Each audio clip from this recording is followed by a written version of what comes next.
May I be allowed to ask a question? Wala.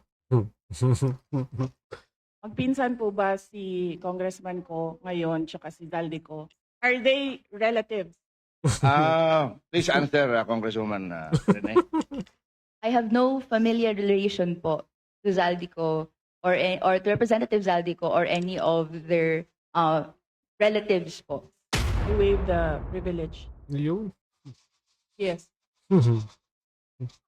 Sa mga trips po na ito, ilan po ang naging personal leave at ilan ang on-official duty at magkano po ang total na budget na ginastos ng Office of the Vice President para sa mga official leave at personal leave na nangyari? No public funds were used for all my travels. I did not charge representation. I did not charge a ticket. I did not charge per dime for all my travels in the office of the Vice President. So if you can see in the breakdown of the budget of travel for Office of the Vice President, you can see that there was a zero amount for the Vice President. But with all due respect, to follow up that po, the COA specifically sought correction because po may nakita pong 3.8 million pesos that is not accounted for in the submission by the OVP. So the burden of the submission is actually with the following agency. This is the explanation why we have an unmodified opinion. Wala po silang nakitang nawawala. Nawawala po yung papel dahil Yun. naka-attach siya sa ibang document. Maliwanag yun, ha? COA ay specific yung mga dokumento na ina-attach per submission. Magandang araw po sa inyo lahat mga kababayan. Kumusta po kayong lahat? Saan mang dako po kayo naroon, sana nasa mabuti po kayong kalagayan. Andito na naman po tayo sa isa na namang reaksyon sa mga bago at may init na kaganapan dito sa ating bansa. At eto nga po, Vice President Sara Duterte, mga kababayan. Mag-isa pong dumalo sa ginawang budget hearing nga po dyan sa mababang kapulungan mga kababayan. At dito nga po matapang niyang sinagot ang mga tanong na ulit-ulit mula pa nung mga nakaraang taon na hindi na natapos-tapos na tanong patungkol nga po sa mga naging budget itong si Vice President Sara Duterte mga kababayan at ang kanyang opisina. At kahit na nga po pabalik-balik na yung mga tanong, pinaunlakan pa rin po nitong si Vice President Sara Duterte mga kababayan. At medyo tumaas pa nga po ang tensyon sa gitna ng pagdinig dahil base sa ibang mga mambabatas wala na umano sa lugar ang mga tanong na pinupukol dito kay Vice President Sara Duterte mga kababayan. Eto panoorin po natin. Pero bago yan, kung bago ako pa lang dito sa ating channel ay mag-subscribe ka na at i-click mo na din ang notification bell para maging updated ka sa mga susunod pa nating video. Paki-like at paki-share mo na din ang video ito sa iba pa nating mga kababayan. Maraming salamat po. We now recognize Minority Leader Congressman Antonio Tenio. Maraming salamat, Mr. Chair. Magandang umaga po sa Office of the Vice President at sa Vice President. Well, unang tanong po ay kaugnay sa presentation na binigay ng Vice President. Napansin ko po roon nasa budget na 903.4 million for 2025. Bagaman hindi pa po tapos ang taon, ang obligation rate po ay 34.3% lamang at ang disbursement rate ay 66.8%. So nasa kalagitnaan po tayo ng taon, pero mukhang mababa po yung obligation rate. Ano po ang paliwanag dito? Yes, marami kaming procurement na tumagal. Hindi siya nasimulan by January. Madam Chair, yung procurement. So maraming mga procurement na June, July, August na nasimulan. May dahilan po ba kung bakit June, July, August na nasimulan ang mga proyekto? Madam Chair, dahil kailangan marami pong mga attachments na nire-require para sa procurement and lahat po ng mga documents na yon ay hindi po siya nakukuha ng isa o dalawang araw lamang. So, middle of the year pa po na naisaayos ang requirements for bidding. Parang ganun po. Tama po ba ang intindi ko? Madam Chair. Yes, thank you. Okay. Ngayon, mabalik po tayo sa last August 8, 2024, nag-issue po ng Notice of Disallowance ang COA, Commission on Audit, sa 73.28 million na halaga ng confidential funds for 105 activities supposedly held by the Office of the Vice President from December 13 to December 31. Sabi ng COA ay wala raw accomplishment reports na naipakita or sinabmit ang Office of the Vice President para dito at inaatas na o inuutos na ibalik ang pera ng Vice President ni Gina Acosta bilang Special Disbursing Officer at ni Julieta Villa del Rey bilang Chief Accountant. Mag-iisang taon na po, ayon sa COA rules ay may 6-month po para mag-appeal. Ano na po ang status ng Notice of Disallowance na ito? Madam Chair, I suggest that the congressman ask this during the hearing of the Commission on Audit.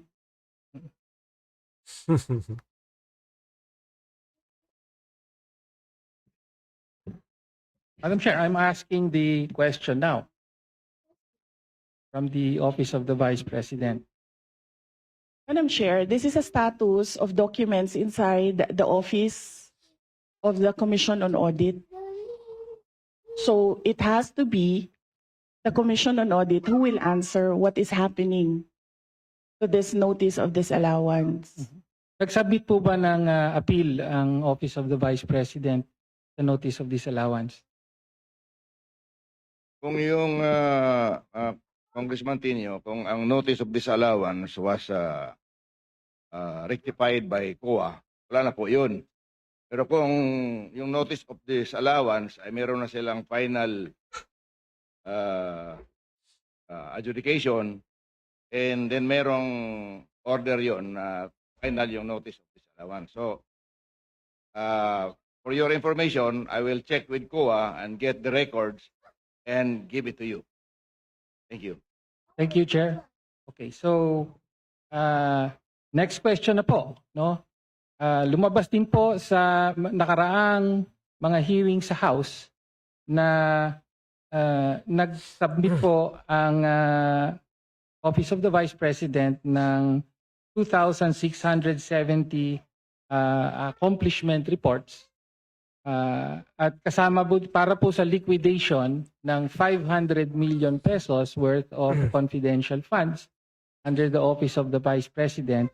At ayon sa investigasyon ay 1,322 out of 1,992 names in the OVP ARs submitted to the PSA have no birth records. So kasama po dito yung mga pangalang Mary Grace Piatos, Fernando Tempura, meron pang Chel. Ayan na naman. Talaga naman hindi na natapos-tapos yung mga dun sa confidential fund eh. Confidential nga eh. Joke, no? No? Kindly wind up your Opo. question. Again, pwede po bang mapaliwanag ng Vice Presidente kung bakit ganon ang sinabmit at bakit walang supporting documents ang mga accomplishment reports na ito? Madam Chair, again, first, if the committee would like to ask how the Commission on Audit conducts its audit, I request that all the questions be propounded during the hearing of the Commission on Audit. Second, the subject confidential funds is a matter in impeachment proceeding, which is archived, but there is a pending motion for reconsideration in the Supreme Court. I cannot discuss defense strategy. Number 3, I cannot discuss intelligence operations Yun. and cannot explain how intelligence operations are done without compromising national security. Mamaya malaman niyo pa kung paano yung pamamaraan na ginawa eh. Makakaiwas kayo niyan sa sunod. Thank you, Madam Chair. My next question. Congressman Tenyo, last question. Opo, last question. Please wind up. Opo. So, napabalita po, no, na mula July of last year hanggang sa kasalukuyan ay meron pong 13 trips ang Vice President overseas, no? So, mula po sa Germany, Japan, Hong Kong, Netherlands, Kuala Lumpur, Malaysia, Australia, South Korea, Kuwait, Paris, at several po sa Netherlands. Umaabot po sa at least 60 days po na on leave ang presidente, at marami po pero hindi lahat ay sinasabing personal leave, no? So sa mga trips po na ito, ilan po ang naging personal leave at ilan ang on-official duty, at magkano po ang total na budget na ginastos ng Office of the Vice President para sa mga official leave at personal leave na nangyari? This will Madam be the Chair? Yes. last question, Madam. Yes, yes. Madam Chair, may I ask what date do you want me to start with the destination? Wala na lang. July 2024. No pizza daw yun? Kung, Mr. Chair, from July 2024, a personal trip to Germany, then January 2025, July 24. We'll start. personal trip to Japan, and so on. Yes. We'll start with July 2024. So, number one, under the Civil Service Commission rules, there is no allotted leave for the President and Vice President. We cannot both file a leave. So the only thing that I need when I travel overseas is a travel authority from the Office of the President. All my travels were issued travel authority by the Office of the Vice President. And this implies that all these trips were approved by the Office of the Vice President. So,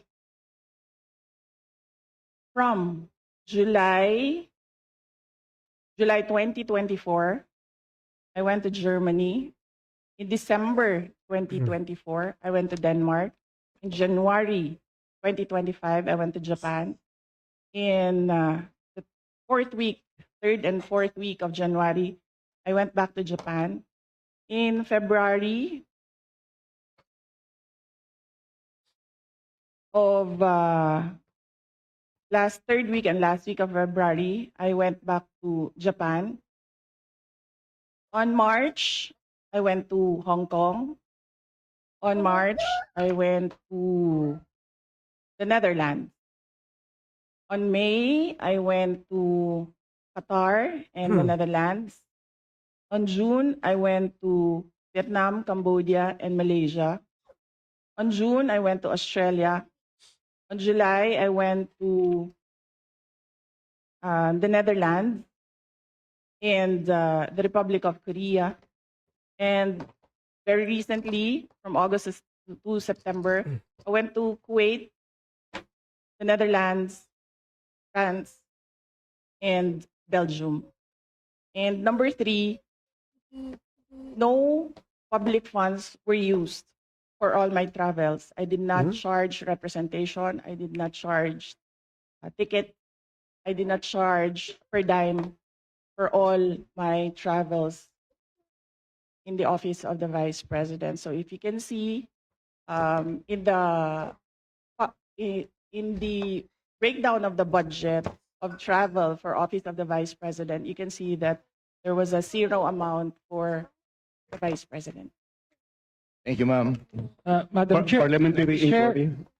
Next Chair, on- just to follow up on the question. So, una po, salamat po sa Vice I'm President sorry, for Congressman Tenyo, detailing. that was your last question. I'm sorry. Follow up na lang po yung I'm sorry, Personal po ba ang sorry, lahat in the at- interest of time, we have to proceed. magkano po ang ginastos ng Opo. opisina at staff? Kasi totoo po, wala daw ginastos ng sorry, Vice I'm Presidente. Lala. Parliamentary Ang ginastos. inquiry. I'm sorry. Thank you, Madam. Parliamentary Yes. inquiry. Madam Chair, I thought we're going to accord institutional courtesy to the office of the Vice President. Bakit po natin binabanatan? Bakit natin It's tatanungin? It's already settled that we're just giving Mr. two Chair, questions from the minority. Okay? Mr. Chair, hindi po, 5 minutes each. wala pong Opo. binabanatan But dito. Does I not take preclude exception. the other members Sandali lang, from making a Congressman manifestation. Tenyos, sandali I lang. take exception to the use of the term binabanatan. Nagtatanong lang po tayo rito at lihitimo naman po ang mga tanong. Madam Chair. So I ask the congressman Mr. Chair, may we withdraw request for the a comment. suspension of Session the... suspended. Hearing suspended. Going to the next from the minority leader, Congresswoman Reneco. Please go ahead. Good morning to the Vice President. Good morning to my colleagues. I'd like to take off po sa questioning na ni Representative Tino. Meron po kasing minention na list of destinations na tinake ni Vice President this year under Travel Authority. Ko pala to eh. But we like to take note na in a press conference of the Office of the Vice President, meron pong security and staff na kasama si Vice President. So can Ano mo muna si ano? Taldi ko. we ask po, no, paano po pinopondohan yung pagpunta, flight and accommodations ng staff and security ng OVP? Madam? Madam Chair, may I be allowed to ask a question? Wala.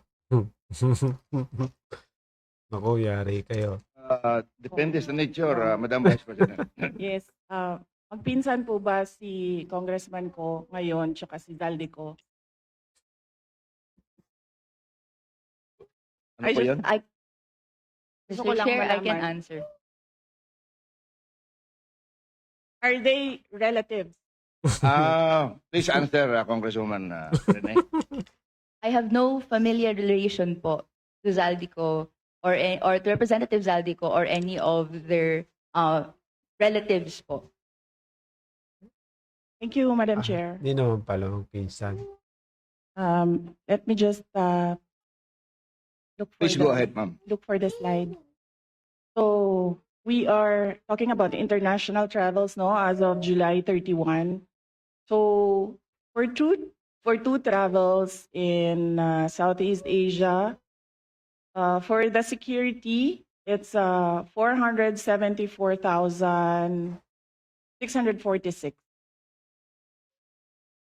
474,646.93 pesos.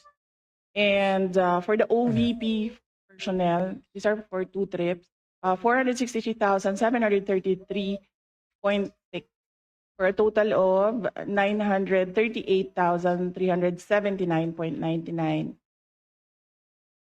For one trip to Australia, for the security, it's 438,383.26. And for the OVP personnel, it's 206,988 for a total of 645,371. For the Middle East and Europe, three trips, the total is for the security is 2,922,869.98. And then for the OVP personnel, that's 329.47 for a total of 4,748,199.45. For three trips in East Asia, the security budget was 1,141,937, and for the OVP personnel, zero, because they did not join these trips. And the total is 1,141,937. The total for 9 trips for both the security and OVP personnel is 7,473,887.70. Ayun na, ha? Thank you, Madam Vice President. Congresswoman po. Mr. Chair, may we request a detailed copy of the report that the Vice President gave in relation po sa spending po ng security and staff for foreign trips abroad. We will request. Mr. Chair, I'd like to ask another follow-up question. Ilan po yung staff and security na dala po ng Office of the Vice President in these trips na funded po, na of this breakdown ng fund na binigay?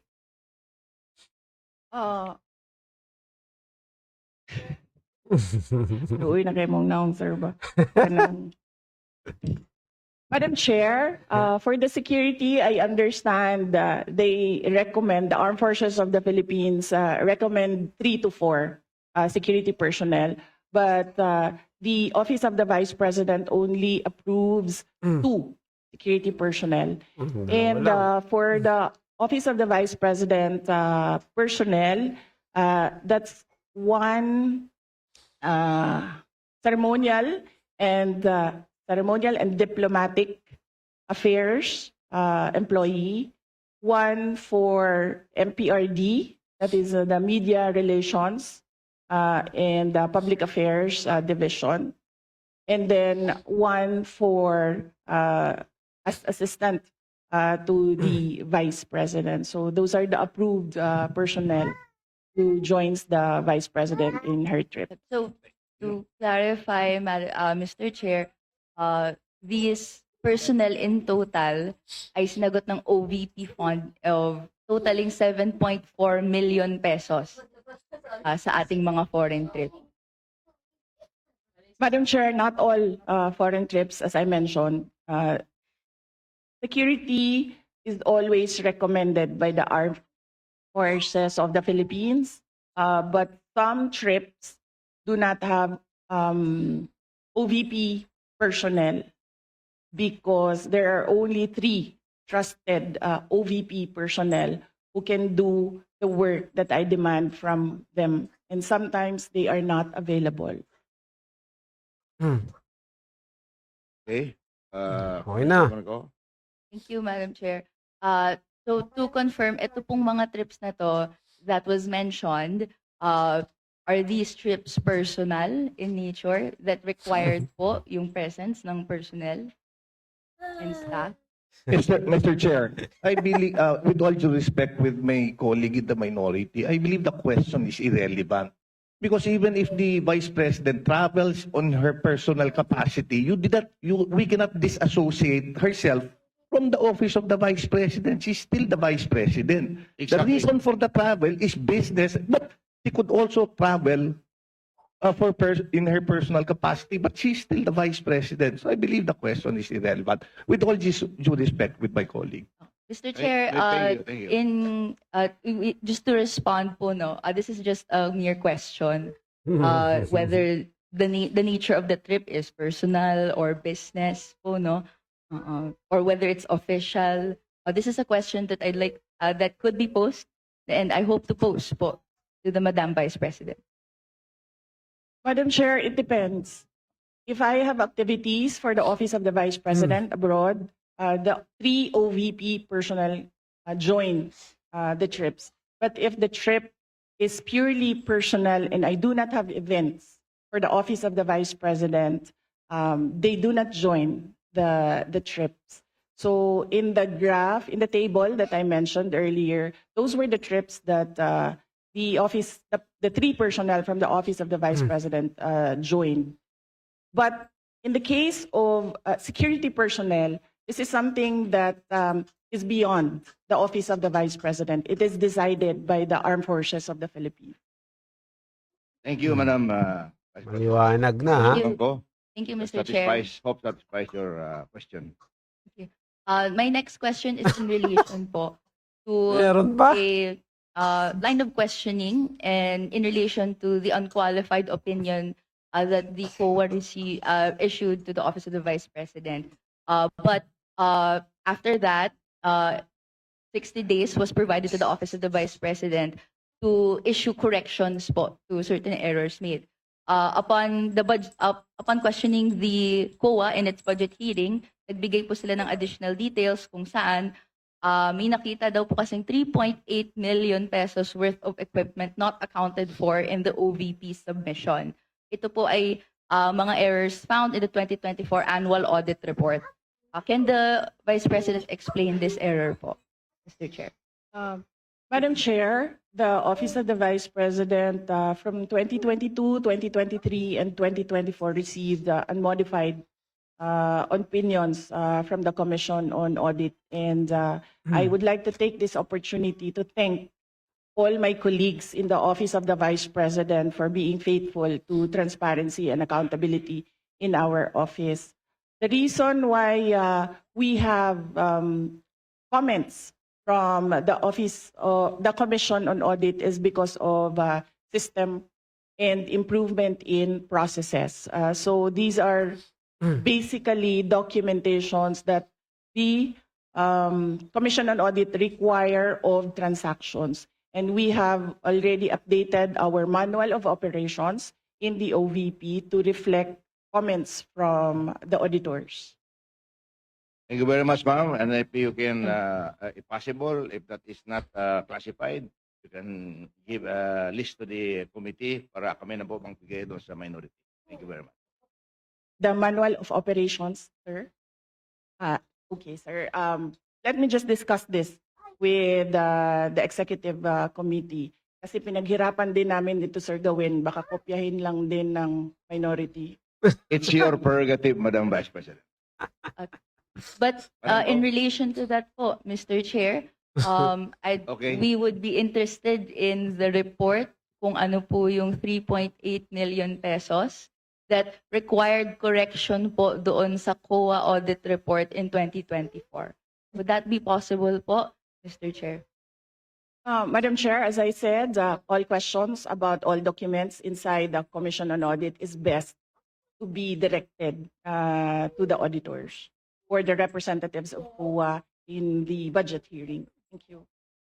But with all due respect, to follow up that po, the COA specifically sought correction because po may nakita pong 3.8 million pesos that is not accounted for in the submission by the OVP. So the burden of the submission is actually with the following agency. So which is why in the exercise of legislative oversight, we would like to be enlightened kung ano po yung error na po ito. And tama po, para maiwasan in the future, a report po on what it is would be appreciated. So ang question ko po is, will that be possible po, Mr. Chair? Madam Chair, usually the Commission on Audit, the auditors review documents, and sometimes they do not see the attachments in the correct submissions. Sometimes the attachments that are required are found in other submissions and reports.